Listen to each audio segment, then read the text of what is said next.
मंजिल उन्हीं को मिलती है जिनके सपनों में जान होती है और पंखों में कुछ नहीं रखा साहब, हौसलों से उड़ान होती है।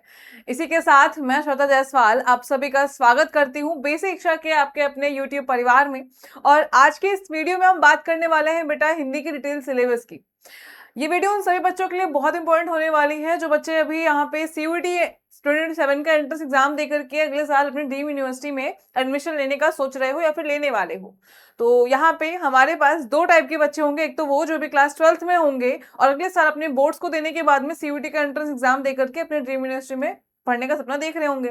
दूसरे वो जो अभी 12th का एग्जाम दे चुके हैं एंड ये पूरा ईयर वो जो क्या करेंगे, ड्रॉप लेकर के और अगले साल सीयूईटी का एंट्रेंस एग्जाम देंगे। तो दोनों ही बच्चों के लिए क्या स्ट्रेटजी हो सकती है या फिर आपके लिए क्या इंपॉर्टेंट है, किस तरीके से आपको पढ़ना है, ये सभी चीजें हम बताएंगे यहाँ पे। सबसे पहले बेटा आप किसी भी सब्जेक्ट को चूज करो, किसी भी यूनिवर्सिटी में एडमिशन लेना चाहो, किसी भी स्ट्रीम में, किसी भी कोर्स में आप एडमिशन लेने का सोच रहे हो, एटलीस्ट आपको इसके एग्जाम पैटर्न के बारे में तो पता ही होना चाहिए कि सीयूईटी है क्या, क्यों इंपॉर्टेंट है, क्यों देना है, किस किस के लिए एलिजिबल है। ठीक है, और साथ में एग्जाम पैटर्न क्या होता है, यानी कि क्या क्या पूछता है, मार्किंग स्कीम क्या होती है, सभी कुछ। ठीक है, सबसे पहले हम एग्जाम पैटर्न के बारे में ही बात करते हैं। तो सबसे पहले बच्चे जो सीयूईटी है ये आपका एक कॉमन यूनिवर्सिटी एंट्रेंस टेस्ट है जो कि आपके 2022 से अप्लाई कर दिया गया है कि अगर आप कोई भी कोर्स करना चाहते हो, मतलब अगर आप ग्रेजुएशन कोर्स करना चाहते हो लाइक बीएससी, बीकॉम, बीए, तो उसके लिए आपको, अगर आप किसी भी सेंट्रल यूनिवर्सिटी या स्टेट यूनिवर्सिटी में पढ़ना चाहते हो तो उसके लिए आपको सीयूईटी का एंट्रेंस एग्जाम देना होगा। ये एंट्रेंस एग्जाम दिए बिना आप एडमिशन नहीं ले सकते हो। तो पहला तो ये हो गया कि अगर आपको बीएससी करना है, बीकॉम करना है, बीए करना है, बीएलबी करना है तो आपको एंट्रेंस देना है। अब चाहे आपको सेंट्रल यूनिवर्सिटी चाहिए, चाहे आपको स्टेट यूनिवर्सिटी चाहिए, सभी के लिए आपको सीयूईटी देना है। ठीक है ना। तो अब हम बात करते हैं इस एग्जाम पैटर्न के बारे में। सबसे पहले बच्चे यहाँ पे जो एग्जाम होता है वो इसमें टोटल आपके 37 सब्जेक्ट आते हैं। आप कहोगे पूरा 37 पढ़ना है क्या? नहीं, देखो इसमें आपको 13 लैंग्वेजेस पूछेगा, इंग्लिश हिंदी को इंक्लूड करते हुए आपके 11 रीजनल लैंग्वेज होता है, 23 डोमेन सब्जेक्ट। डोमेन सब्जेक्ट क्या है मैम, कि जो आप 12th में स्ट्रीम लेते हो, जैसे आप अगर आर्ट्स के हो, कॉमर्स के हो, बायोलॉजी के हो, मैथमेटिक्स के हो, तो आपके अलग अलग सब्जेक्ट होते हैं। फिजिक्स, केमिस्ट्री, मैथ्स हो गया, बायोलॉजी हो गया, उसके बाद में आपका ज्योग्राफी हो गया, हिस्ट्री हो गया, पॉलिटिकल साइंस हो गया। कॉमर्स के लिए हम देख लेते हैं अकाउंटेंसी हो गया, इकोनॉमिक्स हो गया और बीएसटी हो गया। ठीक है, तो ये आपके डोमेन सब्जेक्ट में आते हैं। उसके बाद में एक आपका जीएटी, इसको जनरल एप्टीट्यूड टेस्ट कहते हैं, जिसमें आपकी जनरल मैथ आती है। ठीक है, न्यूमेरिकल एबिलिटी जिसको जानते हो, और रीजनिंग आता है, और साथ में static GK current affairs question आपके जीएटी में आते हैं। ये सभी चीजें इंक्लूडेड होती हैं। तो इस तरीके से आपके यहाँ पे इतने सब्जेक्ट होते हैं, बट आप मैक्स टू मैक्स 5 सब्जेक्ट ले सकते हो, लेना होता है आपको। अब ये डिपेंड करता है कि किसको 5 सब्जेक्ट लेना है, किसको 3 सब्जेक्ट लेना है, वो आपके चॉइस पे डिपेंड करता है कि आप कौन सी यूनिवर्सिटी में जाना चाहते हो और आप कौन से कोर्स को करना चाहते हो। लाइक अगर आपको बीए करना है बीएचयू से, तो बीएचयू का जो यहाँ पे रिक्वायरमेंट है, बीएचयू कहता है कि कोई भी बच्चा अगर हमारे यहाँ बीए करना चाहता है तो हमें उससे चाहिए बस कि वो जीएटी कर ले और एक लैंग्वेज कर ले। अगर वो ये 2 पेपर दे दिया तो और उसके मार्क्स अच्छे हैं, हमारे कट ऑफ के अकॉर्डिंग है, तो फिर उसका एडमिशन हो जाएगा। बट अगर आपको बीएससी करना है, डीयू से करना है, बीएचयू से करना है, ठीक है, तो उसके लिए उनके अलग प्रेफरेंसेस होंगे, उनके अलग रिक्वायरमेंट्स होंगी कि बीएससी करने बच्चा आ रहा है तो उसके पास 3 डोमेन होना चाहिए, एक लैंग्वेज होना चाहिए। ठीक है, आप ऐसे ही बीए एलएलबी करना चाहते हो, जैसे आप अगर एयू में, इलाहाबाद यूनिवर्सिटी में पढ़ना चाहते हो, बीए करना चाहते हो, तो वहां पे इलाहाबाद यूनिवर्सिटी कहती है कि मुझे एक लैंग्वेज चाहिए बच्चे से, एक जीएटी चाहिए और मुझे एक डोमेन भी चाहिए बच्चे से, कि बच्चा ये 3 पेपर दिया होगा और इन तीनों में उसके मार्क्स जब अच्छे आएंगे तो हम उसको एडमिशन देंगे अपने आप पे। तो डिपेंड करता है आप पे कि आप कौन सी यूनिवर्सिटी चाहते हो, कौन से स्ट्रीम को या फिर कौन से कोर्स में चाहते हो, और उस कोर्स के लिए उस यूनिवर्सिटी का जो रिक्वायरमेंट है वो क्या है। तो ज्यादा से ज्यादा ये कहा जाता है कि अगर आप 5 सब्जेक्ट ले लेते हो, क्योंकि आप मैक्सिमम 5 ले सकते हो, तो उस 5 में आप एक लैंग्वेज ले लो, ठीक है, 3 डोमेन ले लो और एक जीएटी ले लो, या फिर आप चाहो तो आप 2 डोमेन और 2 लैंग्वेज कर सकते हो। क्योंकि कभी कभी ऐसा होता है कहीं कहीं कुछ कोर्सेज ऐसे हैं जहाँ पे लैंग्वेज में सिर्फ इंग्लिश ही लैंग्वेज मांगता है, फिर सिर्फ हिंदी लैंग्वेज ही मांगता है, तो आप चाहो तो 2 लैंग्वेज ले सकते हो। तो इस तरीके से आप 5 सब्जेक्ट को चूज कर लोगे तो आप एकदम सेफ जोन में रहोगे, चाहे आप किसी भी यूनिवर्सिटी के लिए, मतलब मैक्सिमम यूनिवर्सिटीज को टारगेट कर सकते हो। ठीक है, इसके बाद में हम बात करते हैं बच्चे एग्जाम पैटर्न क्या होता है। टोटल सब्जेक्ट 37 जिसके बारे में बात कर लिया है हमने, लैंग्वेज 13 होता है, डोमेन 23 एंड जीएटी आपका 1। अभी बात करते हैं कि 5 सब्जेक्ट आपके मैक्सिमम ले सकते हो। ठीक है, मोड ऑफ एग्जाम जो होता है कंप्यूटर बेस्ड एग्जाम होता है, सीबीटी होता है। बीच में 1-2 बार ऑफलाइन एग्जाम भी हुआ है बट अभी सीबीटी ही होता है। ठीक है, उसके बाद में एग्जाम का जो मीडियम होता है वो 13 इंडियन लैंग्वेजेस होता है, इंग्लिश हिंदी के साथ में आपके 11 रीजनल लैंग्वेज में भी आपके मीडियम ऑफ एग्जाम होता है, ठीक है। क्वेश्चन पेपर जो आता है आपका, हर एक क्वेश्चन एग्जाम में आपके 50 क्वेश्चन होते हैं, 1 घंटे का समय मिलता है आपको, एंड +5 -1 की नेगेटिव मार्किंग होती है, जिसमें बच्चे ज्यादा कंफ्यूज होते हैं कि ये नेगेटिव मार्किंग क्या है। देखो होता क्या है कि जैसे मान लो एक क्वेश्चन तुम्हारे एग्जाम में 10 क्वेश्चन आ रहे हैं, ठीक है। अब हर एक क्वेश्चन आपके 5 मार्क्स का है, मतलब कि टोटल एग्जाम कितने का हुआ आपके 50 मार्क्स का हो गया, है ना। अब उसमें क्या हुआ ऐसा कि नेगेटिव मार्किंग होती कैसे, जैसे मान लो आपको आपने एग्जाम में अपने 8 क्वेश्चन किया और 2 क्वेश्चन गलत कर दिया, मतलब किया आपने 10, जिसमें 8 आपके सही हो गए और 2 आपके गलत हो गए, तो आप मुझे ये बताओ कि आपको 8 क्वेश्चन सही है, कितने मार्क्स मिलेंगे। 50 में से अगर आपने 8 क्वेश्चन सही किया है तो आपको 40 मार्क्स मिलेगा, है ना।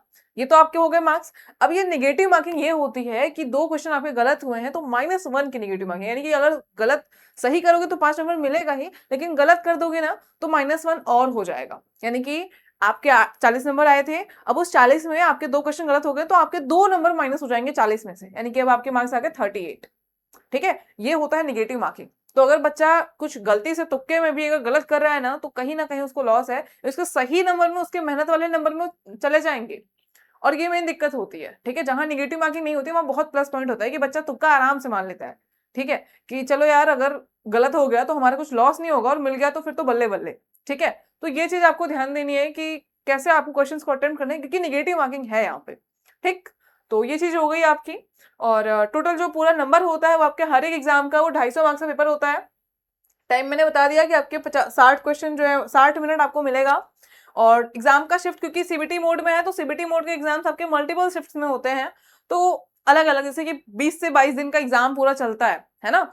मई के अगर हम बात करते हैं तो 10 मई के बाद में एग्जाम स्टार्ट होता है और जून के पहले वीक तक एग्जाम चलता रहता है, मतलब 15-20 दिन का पूरा टेन्योर होता है एग्जाम होने का, अलग अलग शिफ्ट में एग्जाम होते हैं आपके, ठीक है। तो ये पूरा एग्जाम पैटर्न हो गया। अब बात करते हैं मेन मुद्दे की, ठीक है। यहीं पे मार्किंग स्कीम को अच्छे से समझाया गया है एग्जाम पैटर्न का। मेन मुद्दा कि हमारा सिलेबस क्या होगा। अब कहोगे कि मैम एग्जाम पैटर्न तो ठीक है, लेकिन हम हिंदी को इतना क्यों पढ़े, क्यों वेट इसका वेटेज कितना है और फिर हिंदी में इतना फोकस क्यों करें।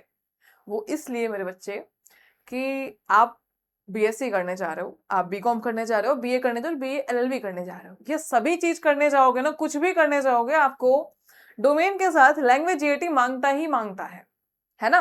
तो अब अपनी यूनिवर्सिटी में पढ़ना चाहते हो, ड्रीम यूनिवर्सिटी में एडमिशन कैसे होगा, क्योंकि कंपटीशन बहुत ज्यादा है।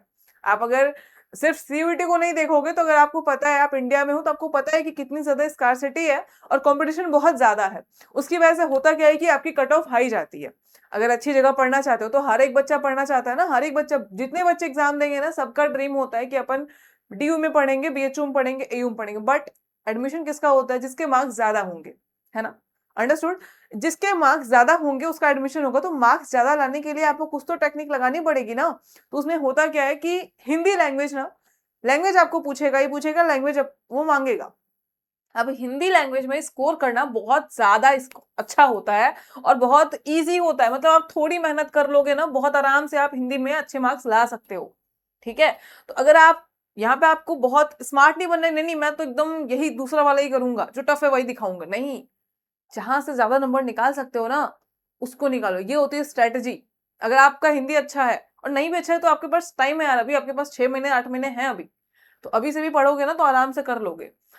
तो अगर आपको पता है कि हिंदी में मार्क्स गेन करना आसान है तो हम क्यों ना हिंदी में मेहनत कर लें थोड़ा सा, ठीक है। अगर हम मैथ्स के लिए जितना मेहनत करते हैं ना उससे अगर हम 50% मेहनत हिंदी के लिए कर लिए तो बड़े आराम से हिंदी हमको 200 प्लस नंबर दे के जाएगी, और 200 प्लस नंबर तुम्हारी मेरिट यहाँ से यहाँ हो जाएगी, समझे। तो ये चीज तुमको करना है कि तुमको स्ट्रेटजीज पे ध्यान देना है कि कौन सी चीजें करके हमारा स्कोर बहुत एकदम अपग्रेड हो जाएगा, ठीक है। आपको अल्टीमेटली अपना मार्क्स को बूस्ट करना है और मार्क्स बूस्ट होगा तो रैंक अच्छी आएगी, और रैंक अच्छी आएगी तो टॉप लेवल का आपको कॉलेज मिलेगा, ठीक है। तो अपने मकसद को ध्यान रखो कि कॉलेज लेना इंपॉर्टेंट है। अब बात करते हैं कि हिंदी, ठीक है, हिंदी को पढ़ेंगे अपन और हिंदी में हमारा मार्क्स आने वाले हैं, बट मैम पढ़ना क्या क्या है, सिलेबस पता होगा तब तो हम पढ़ेंगे। तो बात करते हैं सिलेबस की, एकदम डिटेल में एकदम तोड़ के सिलेबस तुमको पढ़ा रहे हैं, बता रहे हैं कि क्या क्या पढ़ सकना है, ठीक है ना।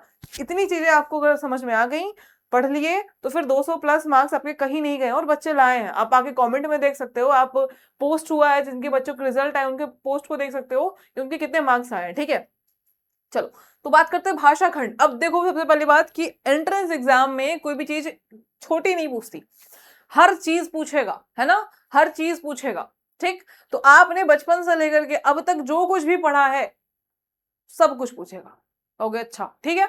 अब देखो ग्रामर का पोर्शन यहाँ पे थोड़ा ज्यादा होता है, ग्रामर का जो वेटेज है वो थोड़ा ज्यादा होता है। भाषा खंड में आपका वर्ण विचार आ गया, शब्द विचार आ गया, वाक्य विचार, छंद विचार, ये 4 भाग में हिंदी को बांटा गया है।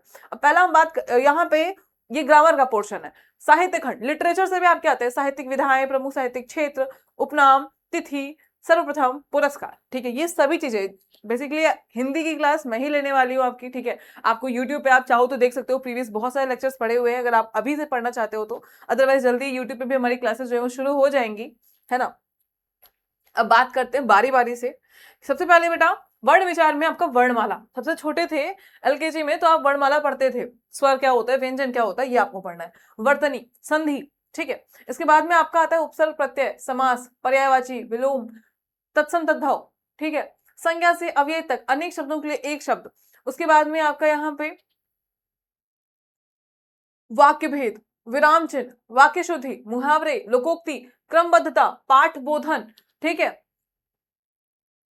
शब्द शक्ति, रस, अलंकार, छंद, भाषा विज्ञान। भाषा विज्ञान एक नया चीज दिख रहा होगा। भाषा विज्ञान में हम बेसिकली पढ़ते हैं कि जो हिंदी भाषा का विकास है ना वो कहाँ से हुआ, कौन से क्षेत्र में कौन सी लैंग्वेज बोली जाती है, कहाँ की क्या बोली है।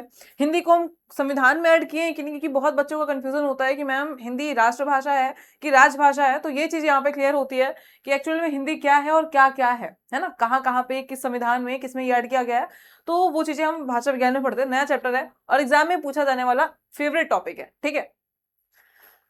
फिर साहित्य की बात करते हैं तो साहित्य देखो साथ में पढ़ोगे बहुत मजा आएगा। अभी देख के लग रहा हो कि यार साहित्य लिटरेचर तो डर लगता है, अभी तो हमने पढ़ा नहीं है, ग्रामर तो फिर भी ठीक है, साहित्य कैसे करेंगे। तो साथ में पढ़ के ना सब कुछ कर लेंगे, ठीक है। बस तुम इतना कर लो कि मार्क्स यहीं से मिलेंगे, अभी हंस के चाहे रो के पढ़ना है ना। और बहुत इंटरेस्टिंग टॉपिक है।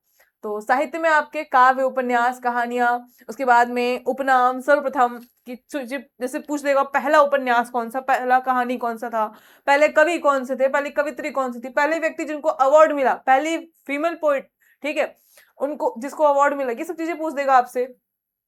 पुरस्कारों के बारे में पूछेगा, ठीक है। ये सभी चीजें आपके लिटरेचर की आ जाएंगी, ठीक। और ये सभी चीजें यहाँ पे क्लियर में है। आप चाहो इसका स्क्रीनशॉट ले लो और जहां पे पढ़ते हो ना वहां पे अपने डेस्क पे चिपका के रख लो कि ये पढ़ना है हमको और ये मेरा टारगेट है, ठीक है। तो ये डिटेल सिलेबस हो गया बेटा।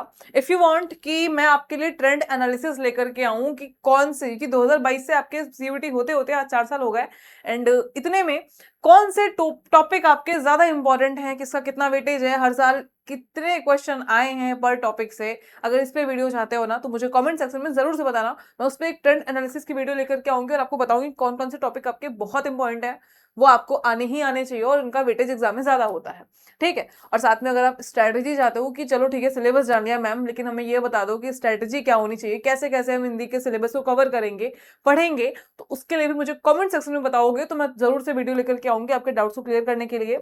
एंड आई होप कि आपके बहुत सारे डाउट्स क्लियर हुए होंगे एंड हिंदी क्यों पढ़ना है, कितना वेटेज है, ये भी आपको समझ में आया होगा, ठीक है। अब बात करते हैं कि तैयारी कैसे कर सकते हो। कि देखो सबसे पहली बात, आप सोच तो लेते हो कि मुझे वहां जाना है या ये पढ़ना है, यहाँ से पढ़ना है, बट आप उसके बीच का जो प्रोसेस होता है ना, वो जो रास्ता, उस रास्ते पे नहीं चल पाते हो। मतलब वो पहला स्टेप निकलने का, बढ़ने का, आप अभी तक तैयारी शुरू ही नहीं किए हो। तैयारी शुरू करो एक बार तो फिर समझ में आएगा कि बस अब इसके बाद हमको कुछ नहीं करना, पढ़ाई करनी है। और पढ़ाई करते करते आपका एग्जाम आएगा, एग्जाम अच्छा हो जाएगा, एडमिशन हो जाएगा और फिर आपको समझ में आएगा कि हम उस टाइम पे तैयारी शुरू किए थे तो कितना सही था, ठीक है। चलो, तो यहाँ पे बेटा वरदान बैच जो है वो लॉन्च हो गया है और बहुत ज्यादा सिलेक्शन देने वाला बैच वरदान बैच है हमारा, ठीक है। 2027 के लिए यहाँ पे ये लॉन्च कर दिया गया। और सबसे इंपॉर्टेंट चीज कि इसकी 10 अगस्त से क्लासेस स्टार्ट है, तो अगर आपने अभी तक ज्वाइन नहीं किया है ना तो जरूर से ज्वाइन कर लो, ठीक है। यहाँ पे अब आपको चीजें, ये सारे कोर्सेज आपको यहाँ पे प्रोवाइड कराए जाते हैं, ठीक है। क्या क्या चीजें आपको मिलती है, देखो सबसे मेन इंपॉर्टेंट चीज क्या होती है कि आप किसी भी टॉपिक, आपको पता है कि ये हमारा एग्जाम में आने वाला है, पहले क्या करोगे, उसको पढ़ोगे, उस पर क्वेश्चन प्रैक्टिस करोगे, उस पर टेस्ट लगाओगे और टेस्ट के बाद में मॉक लगाओगे पूरा कंबाइन करके, है ना। ये सभी चीजें आपको यहाँ पे मिलने वाली हैं। लर्न करेंगे आप, प्रैक्टिस करेंगे, टेस्ट देंगे, गाइडेंस, ठीक है। मेंटरशिप सेशन भी होता है कि आपको कितना परफॉर्म आगे कितना अच्छा करना चाहिए, ठीक है, किस पे ज्यादा फोकस करना चाहिए, ये सभी चीजें आपको हमारे बैच में बताई जाती हैं। क्या क्या चीजें आपको यहाँ पे मिलने वाली हैं बेटा, तो ये आपके रहे सबसे इंपॉर्टेंट एंड सबसे बेस्ट स्टडी प्लानर। जब तक आपकी चीजें ट्रैक नहीं होंगी तब तक आपको कैसे समझ में आएगा। तो सबसे मोस्ट इंपॉर्टेंट चीज होती है आपका स्टडी प्लानर। यहाँ पे जो आपको हम प्रोवाइड कराते हैं उसमें आपका है कि आपको सिलेबस तो एक जगह आपके प्लान में लिखा ही हुआ है, अब उस सिलेबस के साथ क्या क्या चीजें करनी है आपको, ये मैंने आपको यहाँ पे डिटेल में एक कॉलम बना के दिया कि पहला आपका लेक्चर कंप्लीट होना पहला टारगेट है। ये टारगेट सेट करो और इसी टारगेट को अचीव करते रहोगे। भाई ये हमारा टारगेट है, इस पे काम करते जाना है, और जैसे जैसे काम करते जाओगे ना अपने आप वो चीज आपकी कंप्लीट होती जाएगी, फिर कोई दिक्कत ही नहीं है। ठीक है, जैसे देखो पहला लेक्चर कंप्लीट कर लिया, ठीक है, डन हो गया। डीपीपी इसका आपको डीपीपी मिलता है डेली, हर एक घंटे के लेक्चर पे आपको 10 क्वेश्चन प्रैक्टिस के लिए मिलता है। द बेस्ट चीज है हमारे यहाँ की कि आपको एक क्लास करोगे ना, उस एक क्लास से आपने कितना सीखा वो आपको हम पूछ देते हैं। और ये बहुत छोटे छोटे, जैसे हम अक्सर क्या होता है कि एग्जाम जब हमारे 3 महीने पढ़ाने के बाद चौथे महीने हमारा टेस्ट होता था, तो हम एकदम एक रात पहले एकदम डर के खूब पढ़ते थे, है ना, और भूल जाते थे कि उस दिन क्या पढ़ाया गया था। वो चीज आपकी यहाँ पे नहीं होगी। पर डे का लेक्चर करोगे तो समझ में आ जाएगा कि कितना कुछ सीखा। रिवीजन करना, डन हो गया। प्रैक्टिस सेट किया, डन हो गया। टेस्ट दिया, टेस्ट में एनालाइज किया, डन हो गया। इतना करते जाओगे ना हर एक सब्जेक्ट का स्टेप, एकदम आपका कुछ भी फिर परेशान होने की जरूरत नहीं है, सब कुछ आपका अपने आप क्लियर होगा। ठीक है, तो ये आपकी ये पावर है आपका प्रेपोमीटर का या स्टडी प्लानर कह लो। ठीक है, 3 फेजेस में हमारे आपके बैचेस जो आपको मिलते हैं, बेसिक, स्टैंडर्ड एंड प्रो। सभी फीचर्स आपको यहाँ पे लिखे हुए हैं कि किसमें क्या चीजें आपको मिलने वाली हैं देख करके। और मैं आपको यही सजेस्ट करूंगी प्रो बैच लोगे तो बेटर होगा। एक बार तैयारी करो अच्छे से, लेकिन धांसू करो। ठीक है, इस तरह करो कि उसके बाद में फिर आपको कोई दिक्कत ही ना हो। गाइडेंस भी आपको मिलेगी, मेंटरशिप सेशन भी मिलेंगे आपको। ठीक है, व्हाट्सएप सपोर्ट भी मिलेगा, कोई डाउट आ गया आप व्हाट्सएप पे भेज सकते हो, आपको तुरंत वहां पे रिप्लाई मिल जाएगा। ठीक है ना, ये सारी चीजें आपको यहाँ पे दी जाती हैं। और साथ में एक और चीज कि आपको प्रिंटेड स्टडी मटेरियल भी मिलता है सीयूटी के लिए। ठीक है, चलिए, जो कि आपके होम पे डिलीवर्ड का भी ऑप्शन है कि 14 सब्जेक्ट ऑल कोर्सेज कवर्ड। उसके बाद में जो भी अपकमिंग बैचेस हैं, प्रो के फीचर आपके ये हैं कि अपकमिंग बैचेस आपको फ्री मिलेंगे। उसके बाद आपका यहाँ पे 1-to-1 मेंटरशिप सेशन होता है, करियर गाइडेंस होता है, special contact number for support होता है। आपको किसी भी चीज में डाउट आ रहा है पढ़ाई से रिलेटेड, ठीक है, तो उसमें आपको यहाँ पे सपोर्ट दिया जाएगा। And printed study kit home delivered, यहाँ पे आपको बुक्स भी दी जाएंगी, जिसके लिए बच्चे बहुत ज्यादा परेशान होते हैं कि मैम कौन सी बुक को फॉलो करें। ठीक है, ये सभी चीजें हो गई एंड आई होप कि आपको सब कुछ क्लियर हुआ होगा। एंड अगर आप चाहते हो स्ट्रेटेजी एंड ट्रेंड एनालिसिस की वीडियो तो मुझे कमेंट सेक्शन में जरूर से बताना। एंड सभी बच्चे जिसको भी चाहिए, आप ये नहीं कि एक बच्चे ने कर दिया तो ठीक है, जितने ज्यादा कमेंट्स होंगे, जितने बच्चों की रिक्वायरमेंट होगी, उस तरीके से मैं इस पे वीडियो लेकर के आऊंगी। एंड यस, लास्ट, कि आपने एंड तक वीडियो को देखा है तो वीडियो को लाइक करिएगा एंड साथ में मुझे कमेंट में ये जरूर बताइएगा कि आप किस जगह से हो और सीयूईटी 2027 की प्रिपरेशन करने वाले हो। तो ऑल द बेस्ट बेटा, मिलते हैं नेक्स्ट वीडियो में नेक्स्ट किसी डाउट के साथ में। तब तक के लिए स्वस्थ रहिए, मस्त रहिए, बाय बाय।